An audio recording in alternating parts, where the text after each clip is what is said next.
Goeiemôre vriende en baie welkom by ons oordenkings op hierdie donderdagoggend. Ja, ons gaan voort met Jesaja 19, die ongelooflikste profesie. En hier vanaf vers 23. Op daardie dag sal daar 'n groot pad wees vanaf Egipte na Assirië. Die Assiriërs sal na Egipte gaan en die Egiptenare na Assirië. Die Egiptenare sal saam met die Assiriërs die Here dien. Op daardie dag sal Israel die derde wees, saam met Egipte en Assirië. 'n Seën midde in die wêreld. Die Here, heerser oor alle magte, sal hulle seën deur te sê: Geseënd is my volk Egipte, ook Assirië, my handewerk en my eiendom Israel. Ja, vriende, ons lees tot sover. Hier is soveel waarheid hierin. Die volke wat vyande was, het 'n groot pad na mekaar.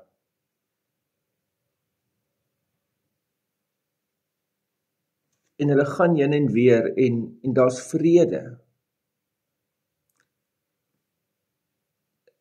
En hulle dien die Here. En dan is 'n ongelooflike ding, 'n seën midde in die wêreld.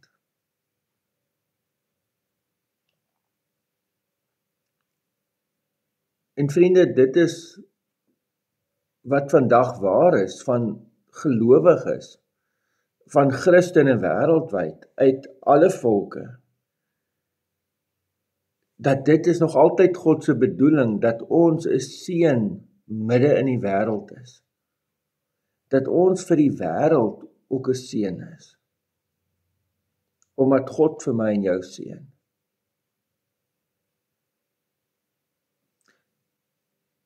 Dalk moet ons in hierdie lydenstyd afvra: is ek 'n seën vir die wêreld?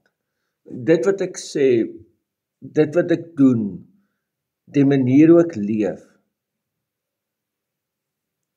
is ek besig om God se seën na die wêreld te bring? Amen. Here almagtige God, help ons om vandag 'n seën te wees vir enige mens wat ons teekom. In die naam van ons Here Jesus Christus. Amen. Vriende, mag jy 'n mooi en 'n geseënde dag hê. Totsiens.